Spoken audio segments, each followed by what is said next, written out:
Amigos queridos, que a doce paz do nosso Mestre Jesus, o Rabi da Galileia, que ele possa nessa manhã olhar para todos nós e por todos nós, a fim de que as nossas preces possam alcançá-lo, que esse momento fecundo do Evangelho possa nutrir os nossos pensamentos de esperança, de confiança, e que saibamos refletir no nosso papel enquanto espíritos reencarnados.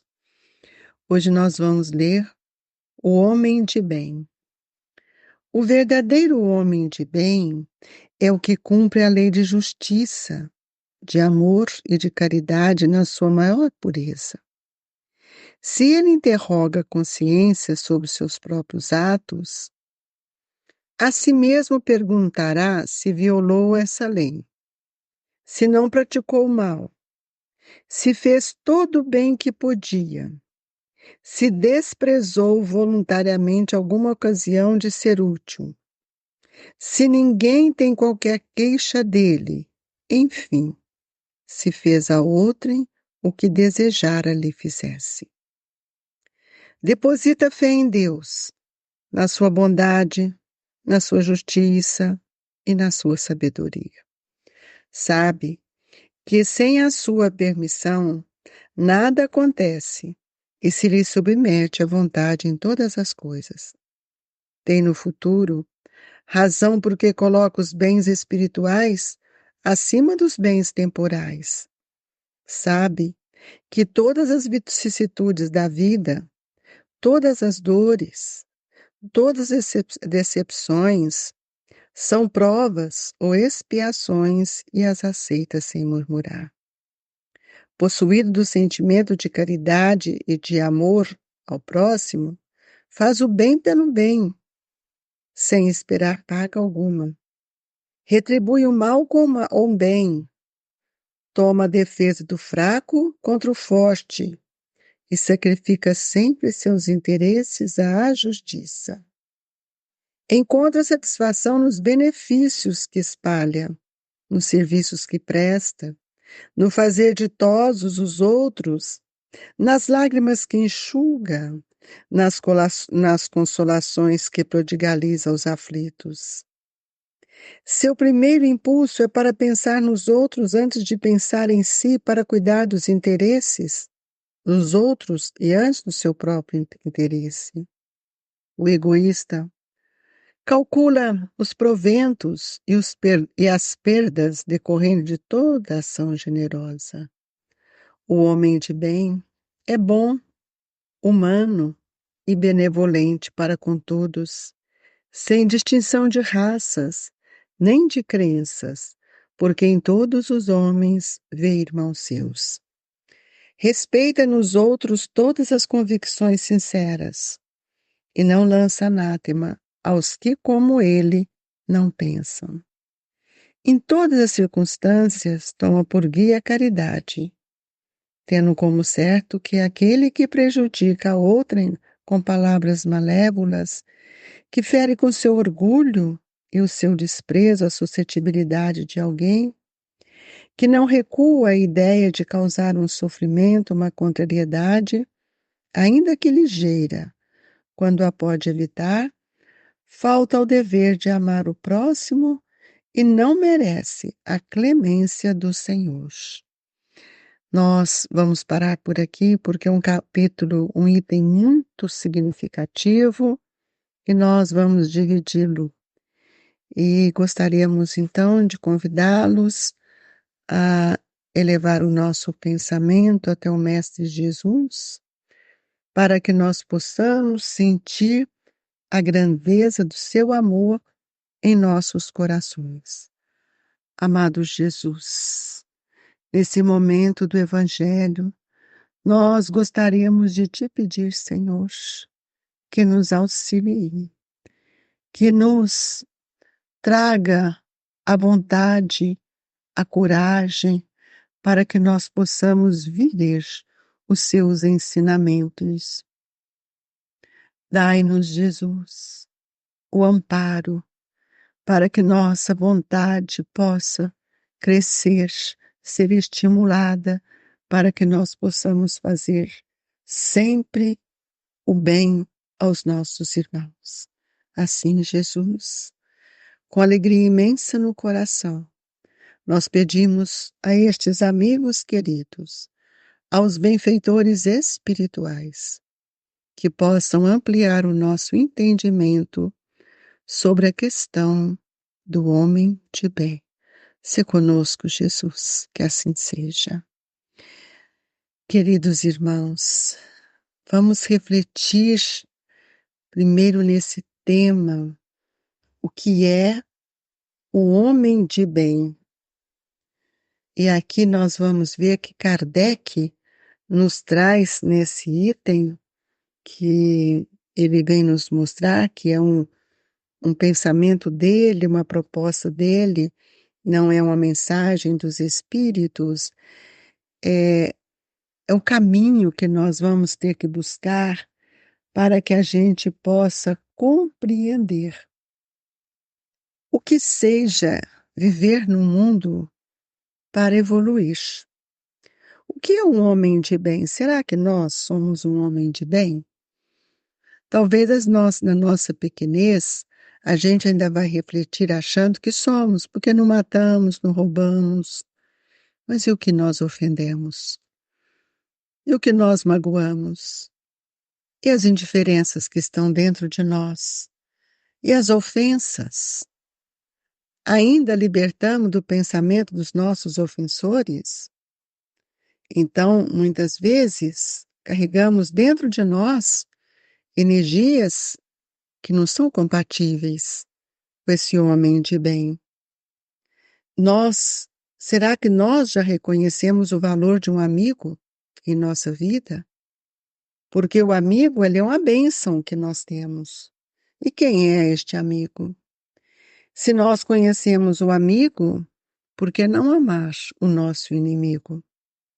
E, portanto, nós estamos sendo convidados neste item do Evangelho a auxiliar, nos disponibilizando cada vez mais, estar com o outro, a servir o outro, a compreender o que seja esta caridade que Jesus vem nos ensinar, a caridade moral.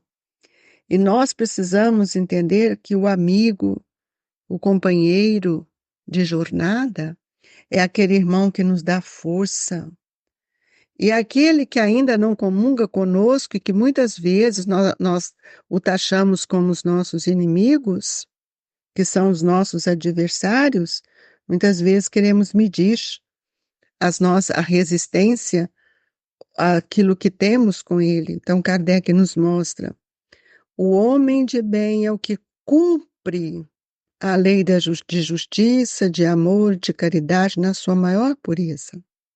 Então eu venho perguntar-lhes: a lei de justiça, ela pauta, ela traça a nossa reencarnação.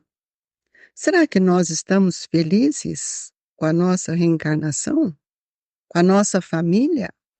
Com aqueles que estão junto de nós? Esta é uma observação que precisamos fazer, porque nós precisamos ponderar o sentido da reencarnação de cada um de nós. E a lei de justiça é a lei que vai nos levar a irmos ao encontro de Deus, nosso Pai, por esse caminho que Jesus tem nos ensinado. E é ela que sustenta a base do amor e da caridade na sua grandeza, na sua pureza, não é essa caridade material. E nós precisamos entender se nós, enquanto espíritos encarnados, nós temos questionado a nossa consciência sobre os nossos próprios atos. Será que nós, dia a dia, fazemos essa reflexão sobre a lei de justiça que Deus está nos oferecendo aquilo que melhor nós poderíamos receber? Será que nós estamos interrogando, refletindo a nossa consciência sobre o que nós perguntamos? Por que que temos violado tanto a lei? Porque ainda praticamos o mal. Kardec fala aqui ao contrário do que eu estou fazendo, eu estou fazendo uma reflexão. E Kardec nos diz, se ele interroga a consciência sobre seus próprios atos, a si mesmo, perguntará se violou essa lei e não praticou o mal, se fez todo o bem que podia, se desprezou voluntariamente alguma ocasião de ser útil, se ninguém tem qualquer queixa dele, enfim, se fez a outro em tudo o que desejaria ele fizesse. Convenhamos, né, queridos irmãos, que ainda não somos capazes de fazer isto. Então, não nos enganemos que nós somos este homem de bem. A providência divina tem nos sustentado, nos alimentado todos os dias, todos os momentos. Mas, infelizmente, ainda não temos tido o olhar e a gratidão para que esses momentos que nós somos tão amparados possa reverter a nossa vida. É preciso reverter este olhar materialista, casualmente, que muitas vezes nós achamos que fomos agraciados. E quantas vezes a gente ainda afirma na nossa vida, falamos sobre a questão do acaso. Muitos ainda acreditam que tudo isso é proveniente do acaso que acontece em nossa vida. Ah, por acaso eu fiz isso. Por acaso eu agi daquela maneira. Nós vamos ver que o acaso é a falta de direção, a ausência de qualquer ato inteligente, a ausência de uma consciência ativa. Então, nós vamos ver que muitas vezes nós achamos que é impossível viver de forma diferente, porque achamos que a nossa vida é uma questão do acaso. Ah, isso aconteceu por isso, é o destino. Não é assim, meus amigos. Nós precisamos entender se o acaso é a falta de direção, a ausência de qualquer inteligência que vai atuar no nosso pensamento, nós perguntamos para nós o que nos falta, o que está nos faltando. E aí nós vamos buscar a resposta quando Kardec nos diz: deposita a fé em Deus, tenhamos confiança na misericórdia divina, que a fé é a construção do conhecimento dentro de nós, quando ela nos estimula a vivenciarmos o amor, o respeito, o bem. Fé não pode ser com pensamento cego. Fé não pode ser uma coisa casual. Fé é uma estrutura de construção. Por isso que a fé, ela é mãe da caridade. Ela é mãe da fé, da esperança. Mas entre a fé, a esperança e a caridade, o que vai sustentar a nossa fé é a caridade. Por isso, nós precisamos ser mais benevolentes, como falamos ontem. É preciso que a gente compreenda o que seja indulgência, sermos mais tolerantes com o outro, reconhecendo o tempo desse espírito, reconhecendo as suas dores. E muitas vezes nós somos duros, caprichosos, exigentes, mas não somos conosco, porque nós achamos que somos bons. Então, o homem de bem, ele tem outro olhar. Tem fé no futuro, razão porque coloca os bens espirituais acima dos bens temporais. Eu pergunto, será que nossa vida, quando a dor chega, a morte ocorre, as separações que trazem tanta dor, a gente vai olhar isto como os olhos da fé? Com os olhos da razão? Nós recorremos a Deus como forma de sustentar os nossos pensamentos, de nos alimentar? Ou nós caímos na reclamação, nas queixas, como nós temos feito em relação a tudo que é do mundo? Amigos, queridos irmãos, nós estamos no momento de vivermos uma situação inversa a essa, colocarmos os bens espirituais acima dos bens temporais. Muitas coisas que acontecem em nossa vida, que nós achamos que é o acaso, que é o destino, muitas vezes é a providência divina atuando a nosso favor. Por isso, nós precisamos estarmos mais atentos quanto às questões do espírito, a viver como espírito, a sentir que todas as vicissitudes da vida, todas as dores, todas as decepções são provas ou expiações, e que nós devemos aceitar sem murmurar, porque é a justiça, é a lei de justiça atuando em nós. Nós teremos que reparar todas as vezes que nosso pensamento desalinhou, afastou da lei de Deus. E aqui Kardec nos disse: possuído do sentimento de caridade, de amor ao próximo, faz o bem pelo bem, sem esperar paga alguma. É dever nosso, não é uma obrigação, é dever moral. Tratar o outro como nós gostaríamos que esse irmão nos tratasse. É lei divina, amar ao próximo como a si mesmo, fazer ao outro tudo aquilo que gostaria de receber. Então, nós vamos ver que muitas vezes, quando nós estamos nos esforçando para retribuir o mal com o bem, reconhecendo que muitas vezes aquele irmão não tem a fé que temos, não conquistou ainda as experiências que já vivenciei, nós então vamos ver que ele retribui o mal com o bem, toma a defesa do fraco contra o forte e sacrifica sempre seus interesses à justiça. Isso aqui me coloca numa posição acima dos bens materiais. Encontra satisfação nos benefícios que espalha. Todas as vezes que nós fazemos o bem, nós sentimos uma alegria. Quando nós vamos fazer uma caridade, a gente vai levar alguma coisa a alguém, uma palavra, nós saímos de lá muito mais fortalecidos. Porque aqui existe uma mão dupla entre dar e receber.